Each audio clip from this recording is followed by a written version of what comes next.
Good morning. What's happening? Life's happening, right? busy this morning. Did you have a good Thanksgiving? We did. We took it's just my wife, my daughter, and myself. So we went out to Orlando to Eddie V's for dinner.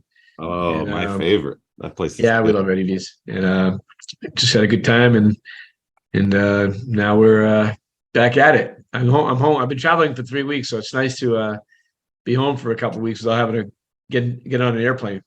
Yeah. Well, I wish I could say the same. I'm going to be traveling on Tuesday to Vegas for 3 days for some biz, and then I'll be doing some more traveling for the holidays. So I'll be traveling like crazy. I just talked to Sammy. He'll be coming in a second, and excited to kind of do a deeper dive into the application process of how VAs will be able to clone you or basically take away all of the mundane tasks. I've been using VAs for quite a long time, and they're helpful. They add a lot of value, but if managed improperly, it really is like the biggest waste of money. So it's funny. I tell people all the time. I just had a meeting with an agent who's she's at that point. She's almost getting to the next level, and I said to her, look, and I don't mean this as an insult to anybody, but it's business, right? We run businesses here. Is if you're doing $10 an hour jobs, you're screwing up. Yeah. And what we find is a lot of agents get tied down in the $10 an hour jobs. And if they literally get rid of those, they would change their lives. And I'll give you an example of that. When in my first year, I sold 36 homes by myself. Nobody knows this. My second year, I sold 50 by myself. No problem. And then I realized if I'm going to go past 50 homes a year personally, just myself, I need someone inputting my listings into the system, doing my transactional stuff. For me, even writing my contracts and stuff like that. And that bumped me up from 50 to 80 to 100 homes every year after that, because I had someone that was doing that. And these days, especially with the VAs, and we use one, we're actually about to hire another one right now for our business, is if you they're so inexpensive. This isn't like this. They are generally out of the country, but some people say, well, do they sound like they're from here? I go, yeah. My VA, you would not know whether he's from here or if he's from anywhere. He's sounds perfectly great, and the amount of time and effort he saves us on stuff that we would have to do. Well, I wouldn't do it personally, but that Pat would have to do, or Erin or Melissa would have to do. It's unbelievable, and for a price that anybody on this call can afford. That's what's beautiful about this. I have 2 VAs, and they cost me $600 each per month. So for $1,200, I get 2 different VAs to do a bunch of different things. So essentially what they do is they just help us be better at our job, better at marketing, better at social media. So there's just a lot of applications to it. And it looks like Sammy has popped on. So whenever you're ready, Sammy, we can go ahead and get started. There he is. Sammy, how you doing, buddy? I'm good. Good to see everybody. Good to see you, Mitch, Bobby, Cameron, Randy. Mitch, it's been a while. I think the last time was EXP Con, like probably 3 or 4 years ago, but it's good to see you 400 again. years ago. You weren't even born yet. Yeah, it's been a long time ago. Yeah, no, it's good to see you, man. I guess we're going to be on. And by the way, I'm not just someone that actually talks about this stuff. Sammy and I are talking in about an hour or two about bringing on more VAs here locally in my office. So Bobby, I'll let you go ahead and start and kind of handle this because of you and Sammy's relationship. I'll let you handle the call today and go from there. Okay. All right. Sounds good. Well, thank you. And, appreciate you coming, Sammy. And for those of you who do not know who Sammy is, let me just give you a quick background on him. I've been working with him for about 5 or 6 years. The kid is a whiz kid, knows everything inside and out about real estate and the marketing of real estate. So he has a very heavy focus on the real estate industry. I was one of his first clients years ago. And so a couple weeks ago, we had him on. We did a deep dive into kind of the overall need of VAs, and kind of showing how you can implement it in your business. And so today we're going to focus a little bit more on the actual application process of how you can take a VA and what they can actually do. And so let's go ahead and start with Sammy. Let's say you're somebody who's 10 to 15 deals a year, and they are looking to go to 30 to 50 deals a year. What would you recommend as the first hire for a VA? Who would you say the best person for them to go after would be? Great question. And I think contextually, it could depend on a couple different things. Like some of the things I might ask that person is like, do they have a TC currently? They probably do if they're doing that many deals. Do they already have like an office assistant of some sort? Like what does their current team structure look like? Do they already have agents on their team that are handling some of the buy side transactions or possibly the listing side transactions too? So I'd learn a little bit more about their team structure to see, what might currently be missing from there. But let's say, that person who's doing 10, 15 deals a month, they probably have a TC. They likely have some sort of an assistant, maybe in office. And, they might have agents, they might not have agents. Let's just say that they don't have agents for the sake of this example. Generally, what I'm going to do to kind of like start off this analysis is we always want, or not always, but just as a general rule of thumb, we want to typically start by removing everything from that person's plate that's possible to remove from their plate. Because if we can just save that person even just, 2 to 3 hours per day from their time of the day-to-day that they don't have to be doing anymore, that person, that business owner is the main rainmaker in the business. So saving them time is like the quickest path to return on investment. They'll easily be able to make more money with more time. The second thing then is to repeat successful actions. So whatever has worked well for them in the past to scale their business, get clients, et cetera, recruit agents, sell more real estate. We want to repeat successful actions and double down on those. So if it's cold calling is the way that they built their business and they do 100 cold calls a day, we then want to see how we can take them to 500 or 1,000 cold calls a day inside of their office with the help of some virtual assistants, right? If it was social media that helped to bring them there, right? We want to double down on that and see, how can we edit their videos better? How can we distribute them in more places? How can we give them more ideas of things to create? How can we do keyword research so that they're creating videos that are the best topics for ranking, so on and so forth. So then we kind of want to double down on social media. That's kind of how they grew their business. And then after they have, gotten everything off their plate they possibly can and repeated successful actions, then it's really about the new initiatives, right? All those things inside of your business that you've been wanting to do, but just really haven't had the time to do yet. Some other things I'll kind of throw in there as well, as far as like the best place to start for that person. If they don't have an assistant, if they don't have a VA yet, they're going to want to start with one really, really stellar VA, the best VA that they can get with the best head on their shoulders. And the thing about this VA is that generally when you're starting your first one, you have so many different things to delegate that, it might be kind of like a mixed batch of things. Like you might have some video editing things, some graphic design things, some website stuff. So you kind of have your marketing things, and then you have maybe some sales stuff, some like appointment setting, following up with people. And then you maybe have client success on the back end, taking care of your clients, ordering for sales signs, coordinating photos, whatever it might be. So you're going to kind of have like that mix of like that admin, marketing. So it's really important for that first VA to find somebody who's well-rounded, who's a go-getter, because the goal with that first VA is to promote them to being your COO, essentially, of your VAs or of your team in general, right? So essentially you want to find that person who's super well-rounded, that has, is really like comfortable with figuring things out on their own and going after it and learning things when they don't know how to do them, but, figuring out how to do them. And somebody who's super, super resourceful. Like what I train every VA is basically, if there's something that you don't know how to do, like let's say it's something very technical, like website development.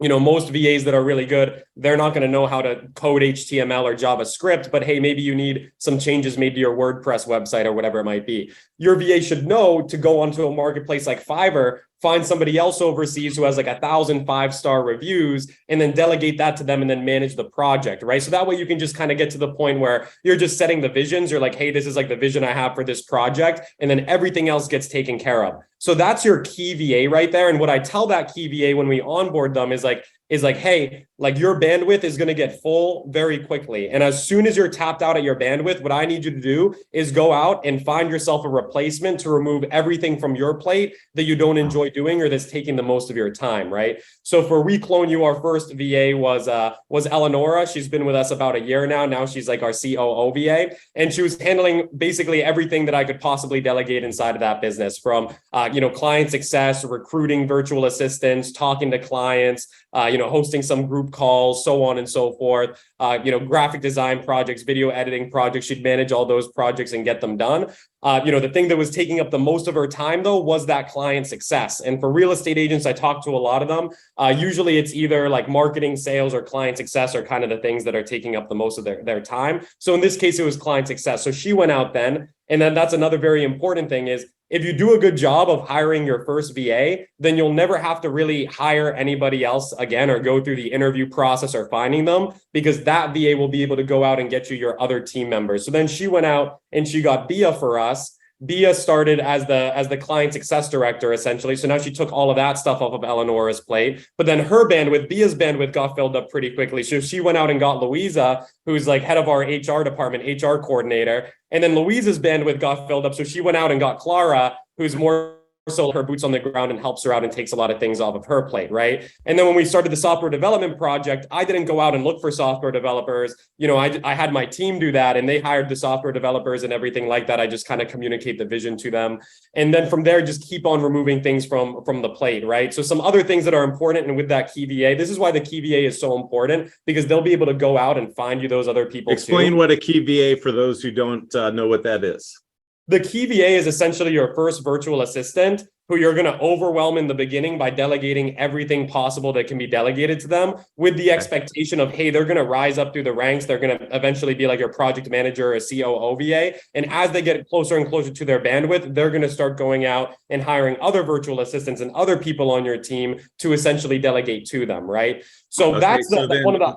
Oh, yeah, go ahead. Real quick. So everyone listening, so step one right now, I want you to write down, make a list of everything that you want to take off your plate.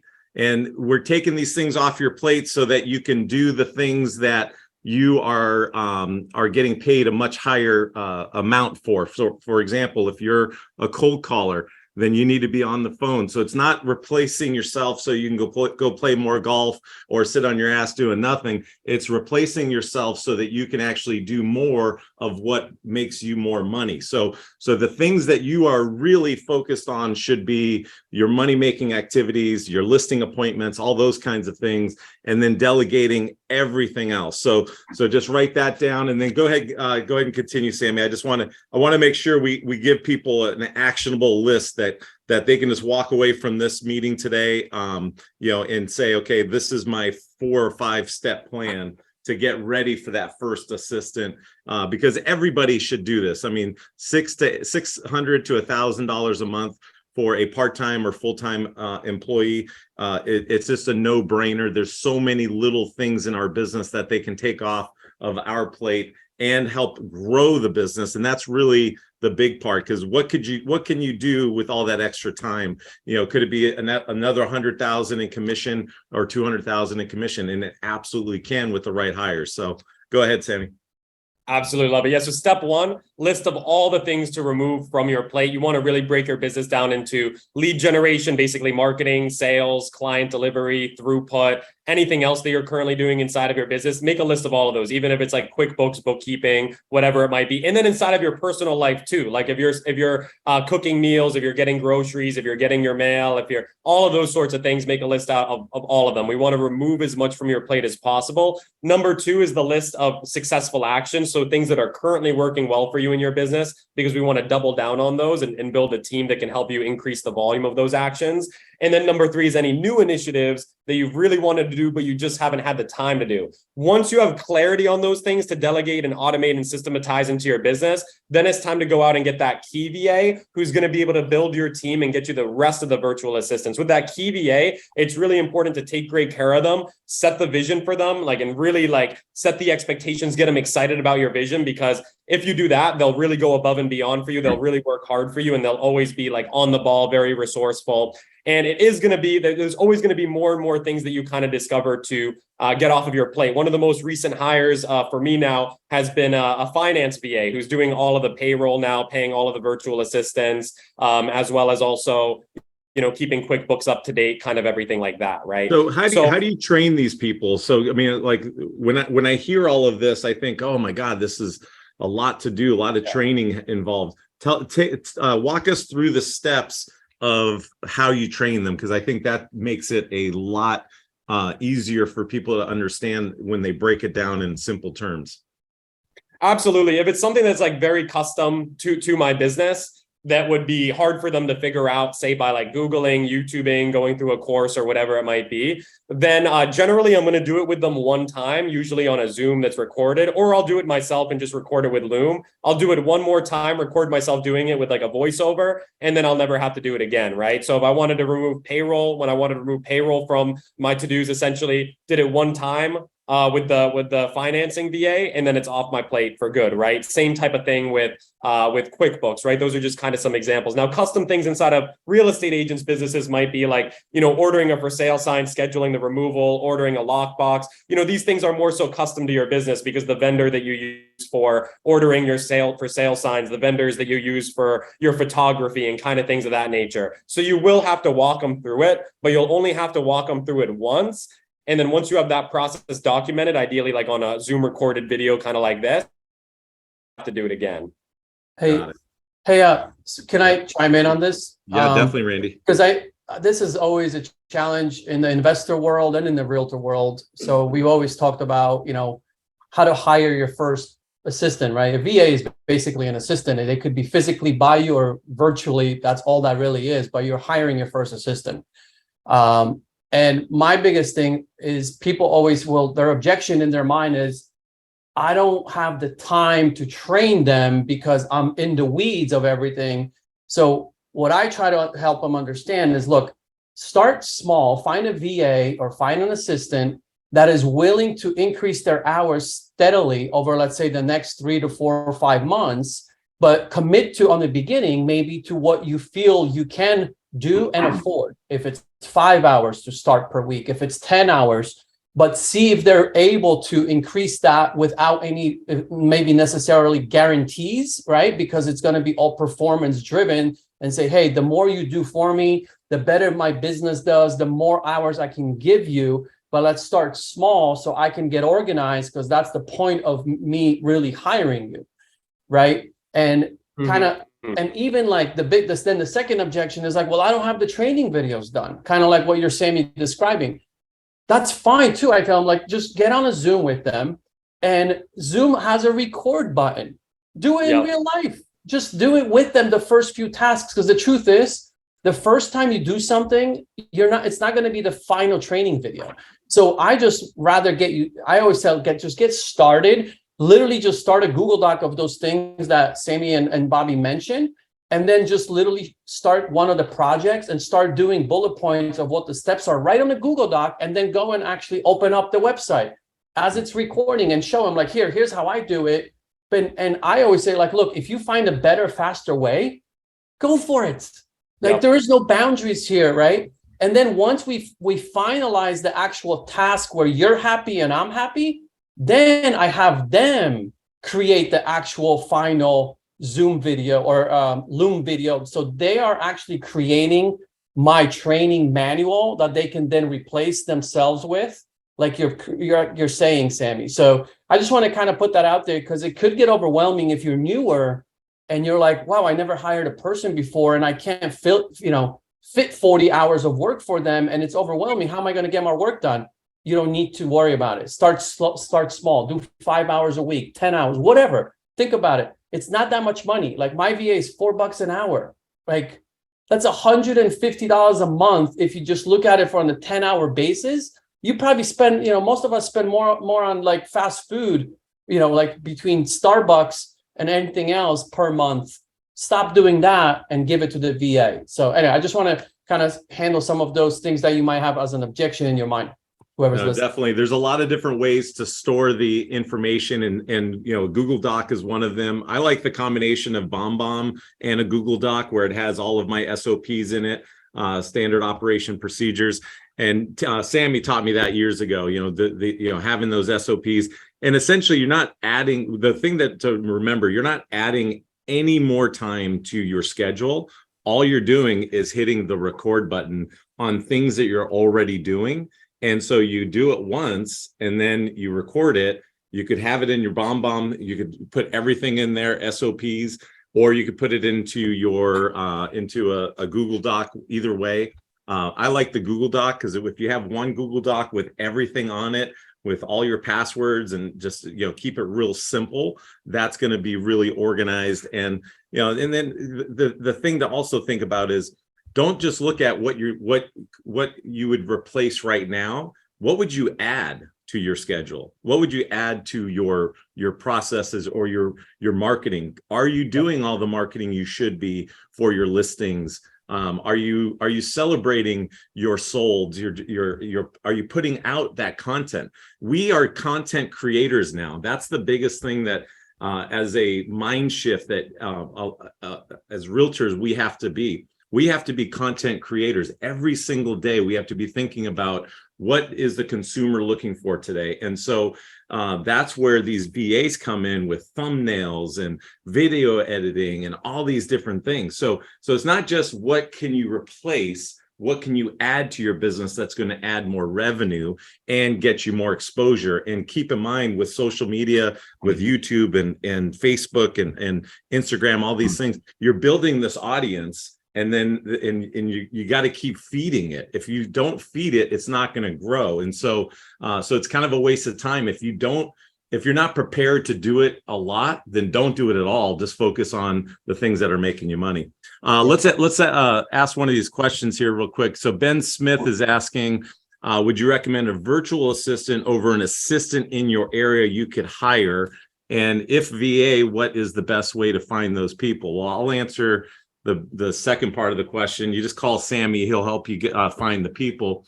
The first part of the question, it really depends on your production. I think if you have somebody local that is going to do your paperwork, your operations manager stuff, that's going to go to your listings and get your marketing descriptions and all that stuff, that's pretty valuable, but it's expensive. It's going to be $50,000 to $60,000 a year for somebody to do that, and that is very good. But the goal of that person would be, if you do an in-person assistant, give them a VA so that they can do their job and replace themselves, because then that person can help with the more high level stuff like calling your clients, asking for reviews, those kinds of things. So I think the answer to that question, Ben, is just, it really depends on your budget. If you can afford it, I would say an in-person assistant's going to be more valuable for your first hire. But at the same time, I mean, you could probably use a virtual assistant at $600 a month, and they're going to take a lot of the little stuff off your plate, little stuff off your assistant's plate. So it's really important, I think, to have both. So ideally, you have both at some point. But go ahead, Sammy. Sure thing. And to add to that, I'd say, main difference is going to be, especially if main benefit of having that in-person person, especially in real estate, is if you can get like a licensed assistant, so somebody who has a license. And also the fact that they're just local means that they can do things physically for you. Like they can mail things for you, they can run errands, they can pick up things, they can drop off for sale signs, all different kinds of things like that. So that's kind of the I'd say the two main advantages of having that in-person person, especially on a real estate team, is one is they can be licensed, which sometimes unlicensed assistants have restrictions, like they can prepare listings for the MLS but can't submit them. Every state can be a little bit different.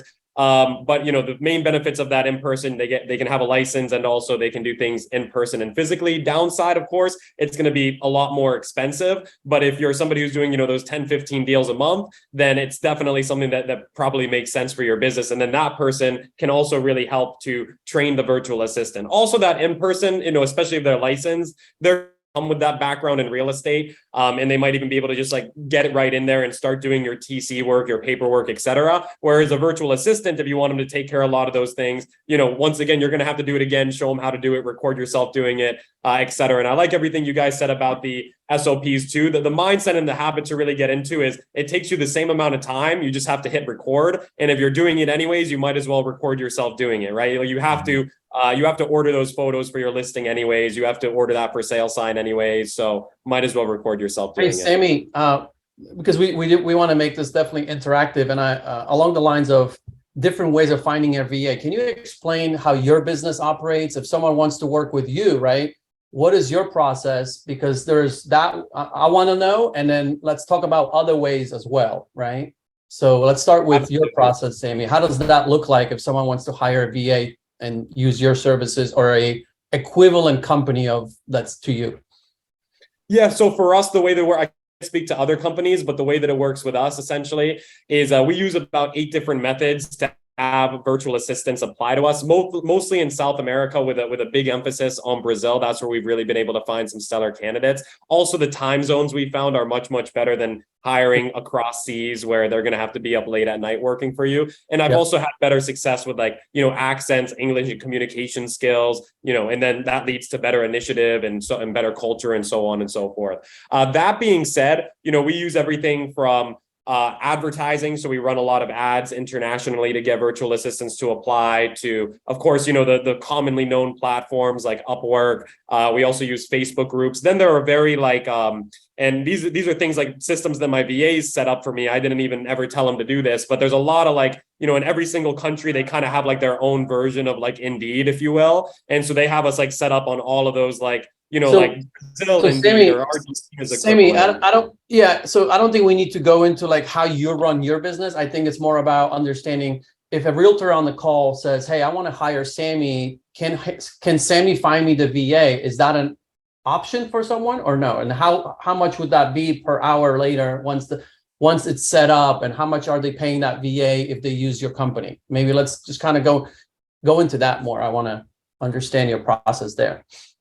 Yeah, sure thing. So essentially the way that it works is we would go out, we would source and vet and train that virtual assistant on your behalf, plug them inside of your business. From there, there's another 3-month period, which of course can be extended if anybody would like to continue with us, of course, past that, where we're holding your virtual assistant's hand. They're getting 2 group coaching calls with us per week. In addition to that, unlimited one-on-one access to our team. So if they run into anything or need any help with something like Zapier, KV Core, whatever it might be, they're going to come to us and we'll be able to help them out with that. Also, we back all of our virtual assistants with a 90-day performance-based guarantee. So if anything doesn't work out with them for any reason, we'll go out, replace them, retrain them at no extra charge, and then give them that extra 3 months of support. As far as the training process, they go through all of our We Clone You training, plus depending on the client, we sometimes put them through some custom training based on what they might be using, like if they're using KV Core, for example. And then at that point, after we have the VAs selected, that's when we start the matching process with the client. And I'd say the VAs is kind of the half of what we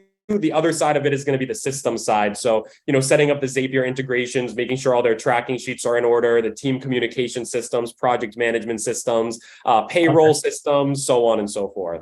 So what's a setup? Is there a setup fee with your company, or it varies? Is it custom? Is it how is that set up? The reason I'm asking these questions is for example, there's a company's, what I'm trying to get at is there's different ways of hiring VAs, right? There's where you can hire a company like yours, which we're going to dig deeper to. And I know of one that I've used in the past called My Outdesk as an example, right? They are the ones that train all their VAs internally. Most of them are in Philippines. And then they have a pool of them they choose from. So I would submit my job description, and then they would try to match the VA on my behalf and set up 3 interviews for me, right? And I would then select one of those VAs. However, I have to be comfortable paying $10 to $11 or $12 an hour for that service /VA, because that company is getting an override on the VA because they're managing and leading that whole team. I'm kind of removed from that. I don't have to find them. I don't have to manage them. I just have to manage my own personal VA they match me with on my own personal tasks, right? But there is that way of doing it, which I want to find out, is that how your company is kind of set up, or is it a hybrid? Because another way would be, like you said, go to Upwork, go to Fiverr, find a VA per project basis, and then who knows, that VA can turn into being like a part-time VA, and then you negotiate your fee how you want, because you're in charge, right, of then identifying that VA, and you can be paying, $4, $5, $6, $7 an hour, like, or you do what you're doing, what like some people do through friends. Like I have friends in Colombia. I asked them, like, hey, do you know any VAs or any people, your friends that might want to get a part-time job? And I got hooked up with one, and I started her at $3 an hour, and now I gave her a raise to $4 an hour, and that's perfect. That's amazing for her, right? And so there's different ways. I guess what I'm trying to get at is to find a virtual assistant and understand there's different pay you're going to pay accordingly. If you're willing to do the work yourself, you pay less, right? But you're going to have to potentially go through a few to get that one key that Sammy is talking about, versus hiring a company like Sammy's or like My Outdesk that they do the vetting for you, right? So you got to understand the difference and how much you're going to have to pay for that, right? So it's up to you to decide which journey you want to go on. But Sammy, just do you understand? So like how are you fitting into this ecosystem of VA finding? Absolutely. Yeah, good question. So we don't like, our belief is we want every single VA that we match with a client to be on that client's team, and we want it to feel like that, like they're, the VA's directly on their team, they're paying them directly. So we're not a middleman in that sense. It's not like you pay, we clone you, and then we clone you pays your virtual assistant and keeps a spread. So there's no spreads, there's no cuts. Our VAs, they typically charge $3.75 an hour, which works out to $600 a month. But that all goes to the virtual assistant directly. And Nice. of course, that's one of the things we show the clients how to do, like set up like a PayPal or a Wise account to send money overseas. But of course, we do get paid, and that's typically an upfront service fee. Our average client invests around $5,000 with us to cover not only the sourcing of the virtual assistant, but all of the systems, as well as training, ongoing resources, group coaching call, lifetime access to the video library. And it is very work intensive. So there's going to be a bit of a service fee upfront for that, right? And if that's too much for some people, I would still definitely recommend trying, the more free route, where you go on a platform like Upwork, try to find somebody who's really solid, and then start to pick up some momentum with that. If you're somebody who just wants to save as much time as possible, have a bunch of systems set up for you, and get the really good stellar VAs just kind of pre-vetted, sent over to you, and from there, and then have them get trained up, then this could also be a really good solution. I love this. So you're like a hybrid almost, like you're on the front end you have a bigger fee, let's just call it, but once you get that VA for that realtor, like let's use myself as an example, then I'm paying that VA only $3.75 or $4 an hour, which is really, really good, right? So you're going to save in the long run, right, all the money, versus going with a company that I described like My Outdesk, where they will continue charging you $10 to $11 per hour every single week forever, as long as you use that VA. So you got to do the numbers, what makes sense for you, right? And I could guarantee you in the long run, what will make sense if you can afford it is the hybrid. I love that, because then you're not, it's your VA at that point. You're paying that $4 an hour, and I can still go to you for resources, for trainings, for ideas, which I love that. Not many companies are set up like you. So it's we tried to make it a little bit different, because I noticed like a lot of other VA companies, most are sourcing from the Philippines, so that's something that makes us a little bit different. And then also the a lot of them, not all of them, but a lot of them are kind of have that middleman type of structure. And I was never really a fan of that middleman structure, because when I was hiring like my first VAs on a platform like Upwork, I'd get like agencies to reach out to me that kind of had the same sort of setup, but I never really wanted to deal with an agency like that. I always wanted to feel like the VAs are on my team. And when I send a project in, like, I know who that's going to. Whereas if I send it into a company, like, you don't really have optics. Like, are they giving it to the same person? Is it like a dedicated VA, or is it like a lot of different VAs that this is like a different VA every week that's working on my account? So I kind of wanted to make it a little bit different in that regard. And the way I kind of look at it is a service fee up front. The way I kind of looked at it was like, okay, like one like in-person like assistant in the United States will probably cost you, $4,000 or $5,000 a month. So hey, if we can save you a lot of money with a virtual assistant and also, save you a lot of time on the training side of things. Granted, you still are of course going to have to train them on a lot of the custom things inside of your business, because even we won't know how to do those things for you, right? But besides from that, just save you a lot of time on the training as well as systems implementation and really the support for the virtual assistants as well, so that they can come to us and get help. Yeah, I Sammy, really. David Lawson here. So I say I pay you $5,000, but if I want to grow and go, because I have two right now, and I can tell you one's in Philippines, one is in Spain. The time difference, they work at the middle of the night, which is awkward for them. I like some of what you're saying. But what if I wanted to grow from 2 to 5? So I pay you once, I pay you the $5,000, and then you'll find me 3 more VAs if I want. Yeah, so basically what we do is we say like once a client, always a client. So after you're a client and you get that first virtual assistant with us, that's kind of the majority of the work, because also with that's all of the systems set up. That's also onboarding the client itself, really learning about their goals and kind of what they're looking to delegate and automate. So past that, it's a lot easier for us going forward after we have all the systems set up. So going forward, if you want, more virtual assistants, it's just an extra $1,000 per VA. And that includes the sourcing, vetting, and training of them and backing them up with the 90-day guarantee as well. So we replace them if they don't work out for whatever reason. Okay, so at 1,000, yeah, and I pay quite a bit more. There's a couple things that I did right and a couple things I did wrong.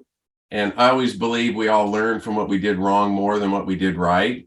But essentially, one of the things that I taught in my coaching a long time ago is it's called one-timing. We all do things over and over and over again, and it drives us crazy. And we, as who we are as agents, that's the last thing we want to do.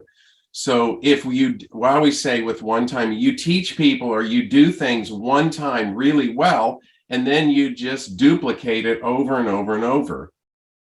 And the other thing is if you're out there and you're deciding if you want to get a VA or not, it's a very simple task. Get a piece of paper, write down all the tasks, what you said. Look at what you can pay that person and look at what you do. I mean, I make a couple $1,000s an hour in my real estate business, easy or more. And I pay people about $35, $40 an hour in Park City, Utah. So I pay a lot. But those people are twice as good at their job as I am. So I can do my thousands of dollars an hour activities, or I'm half as good at 40. So it's $20 an hour. It's so, you really don't even have to think about it. And the other thing that we did right is this. When we hired them, I had my executive assistant 30 minutes in the morning have a training with our VAs. And then what she did is she said, this is what you're going to learn. This is what you're going to do. And then that person, they worked on it. And at the end of the day, she went and did a 5 or 10 minute follow-up. So it was 40 minutes a day. And that lasted about a month. But we taught them really quickly. But this is the key that we did so well, and you can all learn from this. We had so that my assistant is the one who did most of the training, and then she worked on that event or whatever that was all day. And at the end, she had to tell them what it was, and she had to turn in an SOP, a standard operating procedure. So it was actually the VA in training that did it, and they did all the work, and then all we did is tweak it. And now we have a library of all of these things, and a lot of this was Zoom recording and whatnot. So, you can't, I mean, essentially in Park City, I can hire about 5 to 7 VAs for one assistant. Yeah. Oh, awesome. Yeah, that makes sense. Because about like $4 an hour, 5 or 6 sounds about right. And I Sammy, I would say too, is like, man, I've had VAs in the Philippines, and now, I have VA in Colombia. Oh man, it's so much better. Yeah, in it's South crazy, America. right? Like it's just the hours, like you said. I do find that they are actually higher education too. I've noticed as well. So they're more competent in just like getting stuff and understanding it and actually being creative thinkers more. I don't know why, but I've seen a big difference in that, where with anyone I had in the Philippines, I had to be so detailed in explaining everything, where I feel like I could make some errors with my Colombian VA and she'll find me like, wait a minute, you told me this wrong. And like, I'm like, wow, this is amazing. And I don't know, maybe I got lucky, but I'm noticing a difference already with my first, South American VA. So yeah, anyway, you can speak to that a little bit more, maybe if you want. That's awesome. Yeah, no, I had the same experience. I worked with Philippine VAs originally because it's kind of like the VA capital of the world. Fired all of them a while ago and then stumbled kind of across Brazil and the rest of South America, and it just went a lot better since then.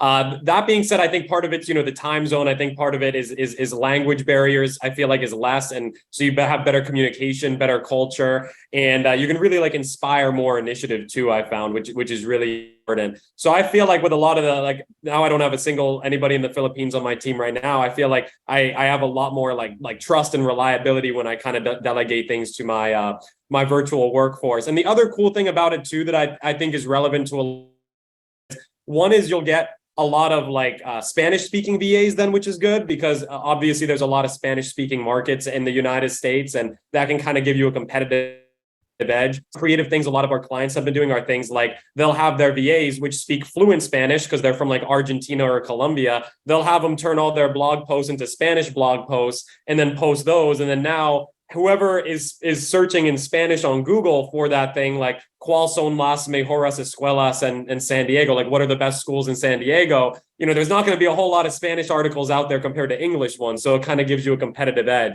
Also things like that. And then we've had some clients that actually use their VAs to recruit in some of the markets that are open inside of South America to EXP. So like we have some agents that have actually opened up their downlines to Brazil because their VAs are inside of Brazil and they can just pick up the phone and talk Portuguese to any agent there. So those are some creative things too, and some other advantages I found with South America, specifically for real estate, because I think that Spanish speaking comes in handy for a lot of people.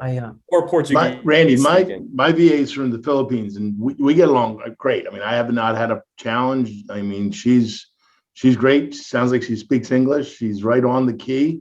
Even though it's a different time zone, she's running at night where I'm, but we're running exactly the same hours. We have a coaching call. We have a huddle every morning at 9:30 Eastern time. And usually by an hour before that, she's already hitting me with things and letting me know things that are going on. And it's amazing if you get somebody that does the detail oriented, like you were saying, for the day, you literally get an update for the whole day of what they did, all the tasks they touched, when they were completed. And all of a sudden you're like, wow, compared to somebody you weren't working with who was just winging it in the States versus this analytical side, it is amazing. And it is nice to see. Very polite and the difference with the Philippine people is they're very loving and they don't want to feel like they hurt their feelings. I actually say at times, they say what you mean, just tell me. And, it is where it is, but they're more passive. It's a more passive culture. Like anyway, I mean, it's going to work in either one. Yeah. So if you have a good one in the Philippines, I think you're right, Sammy. It's the relationship.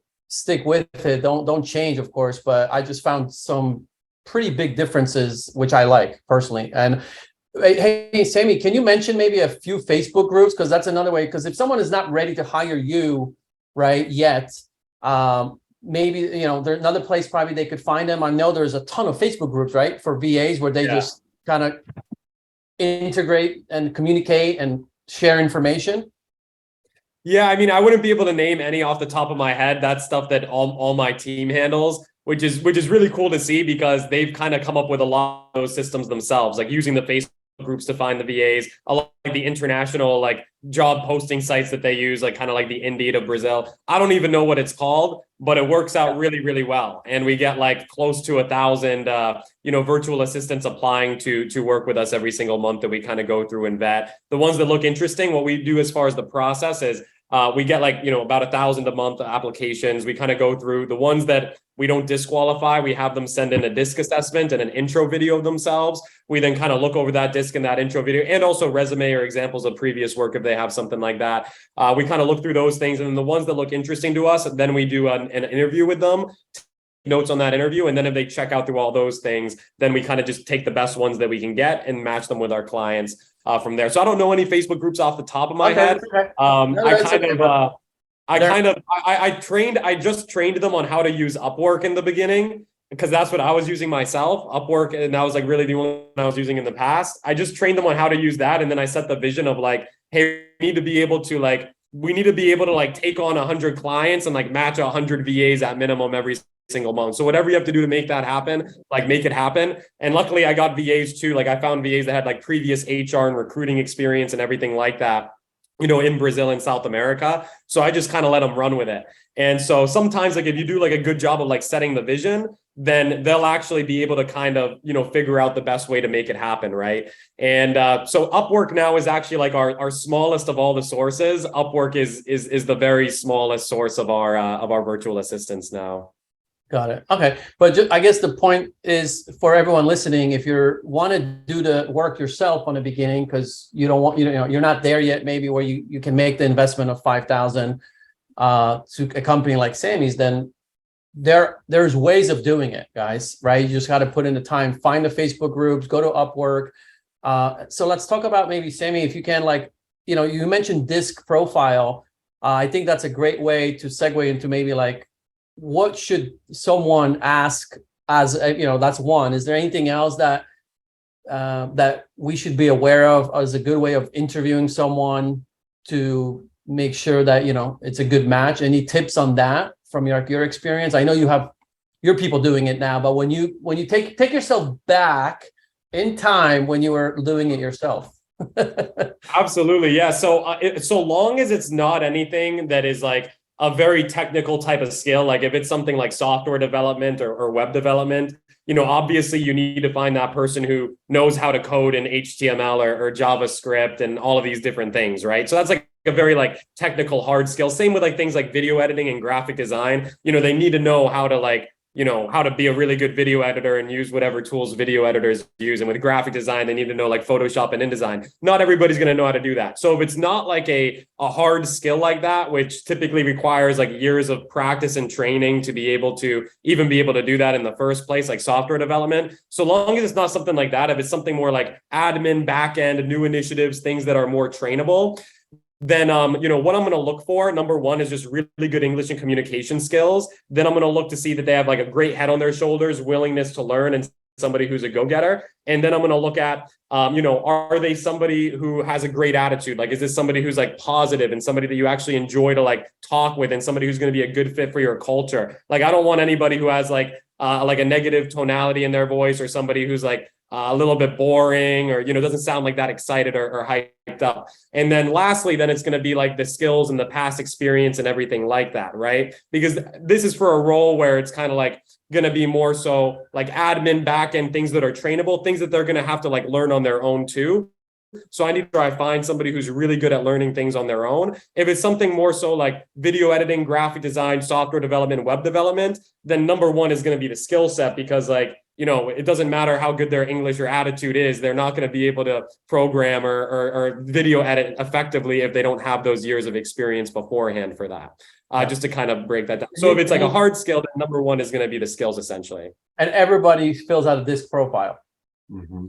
Right? Everybody fills out a disc profile. Now for the hard skill people, especially like software developers and web developers, sometimes it's a little bit harder to get them to fill out the disc assessment or submit the intro video, but we make them do it for the most part. So would you recommend, because I've done this and my wife's done it because she's got VAs, and I think that really works. So someone might say on their profile, let's just call it like that, they know, let's say they know MailChimp or they know WordPress. Would you recommend that you give them like a test run project and just actually see them do it once before you commit, and maybe even pay them for that hour or two? Right? Because I found that some people will say they know it all, but really at what level, right? And that can make a huge difference. and eliminate all of frustration down the road, right? Because they might say like, well, I do know, I do know WordPress, but that's a big, that could be a big range of knowing, right? So do you do that? Like, so like kind of like test projects? It's a good question. It's actually something that that a good amount of our clients do. It's not something that we enforce, although it might even be smart to consider adding that in there. Not something that we enforce, but a lot of our clients do like to do that, and they ask us like, "Hey, is it cool if I send them a test project?" So, for example, oftentimes what that might be is if it's like more of an ISA type of role, they're going to have them. They're first going to hop on, do a little bit of role playing with them, like share some scripts with them, have them kind of go through that, and then they're going to have them make like call a list of maybe like 20 or 30 people and just kind of listen in on those recordings and see how they did. Right.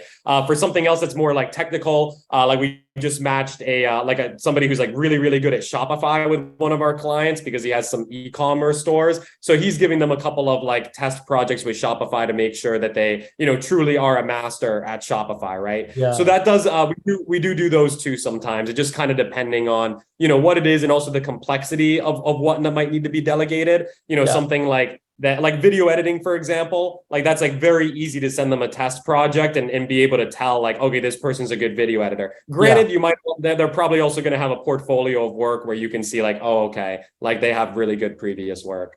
Yeah, that's perfect. I love that. Someone asked in a question, speaking of DISC, what do we look for? Really depends on the role at the end of the day. Really main things like a lot of our clients go for are either like high D. They either want somebody who's like really, really driven and on the ball, or like high C, essentially somebody who's like very, very organized. That being said, we do DISC assessments because DISC assessments are like very just respected overall. And, it's also a buzzword and something that a lot of people also look for. But I put the least weight when I make my own hiring decisions, especially, and I let our clients like put the amount of weight they want to onto the DISC assessment. And they let us know like, oh, I want a high D or I want a high C or something of that sort. When I make my own hires personally, I put the least emphasis on the DISC assessment. I'm not a huge believer in personality tests. That would be a discussion for another time. But I've taken several personality tests, and even though I agree 100% with what the results and what the outcomes were, there's a lot of psychological things in there that I think kind of affected the accuracy of those things. A few different cognitive biases. Like, for example, people typically like to imagine themselves as who they want to be when they answer these questions versus who they currently are. So that's one example. And also, a lot of time, it's very contextual. Like, I don't really believe in like introverts versus like extroverts, for example. I think everybody is an introvert in some instances and an extrovert in other instances, right? Like right now, I'm kind of like fired up, everything like that. I'm a little bit more extroverted, but like in many instances, I'm very introverted, and I much rather just kind of be on my own and kind of do my own thing, right? So I don't put as much weight on the DISC assessment as some other people do, but oftentimes it's either they look for high D, somebody who's very driven, or somebody who's high C, very organized, if it's more so like admin, attention to detail, kind of more so of those back end type of things. Love that. And I think it would be perfect to finish, because we have 8 minutes on this. So now you found your VA, but how do you now, what do you recommend to your clients that you match them up with as far as maintaining and retaining them, right? As far as weekly meetings or this, like, what's your recommendation to your own clients that end up using your services for that retention piece? Absolutely. So what we do first, we really want to nail the onboarding. This is the most important. Like your first couple hours or first day with the VA can really set things on the right path. And so we typically have our clients, they'll book another call with us to onboard their virtual assistant together. This is where we go and we of course connect with both them and their VAs on the call. And first we set the vision, we get them really excited about a goal and about a vision. And then we essentially, set expectations with them after we kind of have them fired up and excited about this vision. And then we kind of paint the picture and the roadmap of hey, if, you help us kind of get here, if you do a good job, you're going to essentially have a place you could call your career home for life. We're going to take good care of you, yada, yada, yada, yada. Right. And so we want to get them really sold and invested on the long-term vision of the company. That's kind of the first thing. Then, of course, we onboard them. We make sure they have all the right logins that they need. They're added to Slack, all of that kind of stuff. And once they have access to everything, that they start going through the training process. At that point, what we recommend to clients is you want to do at least one Zoom a week with your team. I do 2 a week. And I have one, I do 4 a week technically, Mondays and Wednesdays. I have one with basically the whole team and then one with just the sales team. So I have like a sales team meeting every Monday. I have just a general team meeting every Monday and Wednesday. And main things there, what I do that moves things along very quickly, and I typically do this on like the weekend beforehand since I have them on Monday and Wednesday, is I like just kind of like review Trello, review all of the projects, review everything that we kind of have going on, kind of just like jot them down so that I could get status updates on how everything's moving along. And then I think of like every new project that needs to get done like this week or this month. And then that way, when I come to the call with my VAs, I can just very, very effectively delegate to them. So I almost always have like an agenda with my team that I'm going to go over when I hop on a call with them. And usually it starts off like I'm checking in on like all areas of the business and all the different projects that we have going on. And I'm letting them, if they have any questions for me, ask me those questions. And then I start, once we get through that, then I start to like delegate the new things to them and let them know like, hey, this is what we need to get done, you know, X, Y, Z. And then from there, they say, got it. And then, you know, and then we check in on them on Wednesday to see kind of how everything's moving along. Got it. Okay, because I want to, like, the one thing that I feel like a lot of managers miss on, including, that's not just VAs, even the people you have as an assistant physically in your office even, is the weekly meeting. But also, like, I feel like what works really well is leaving the first like 5 minutes, like always allocate the first 5 minutes to just connect with them and just talk about everything about but work. And Yeah. like get to know them as a human. Like they're not just your employee, like actually get to know them. So like when I get on my weekly meeting with my VAs on Tuesday at 9:30, I just talk about like, hey, so what'd you do this weekend? Like, how was your weekend? What's going on? Like, I know what is going on in her life, right? And sometimes we go on a tangent and I'm just going to let it be because I know that's not wasted time. That's, to me, is retention, right? Because I'm connecting with her and I get to know her. I get to see what makes her tick. I know maybe there's some emotional thing happening because she had a bad weekend for whatever reason. And the more I ask those questions weekly, the more she opens up, right? So now the trust becomes bigger. And anyway, so I highly recommend that you don't look at them just as, you know, someone that just takes your tasks of your plate and makes your life better.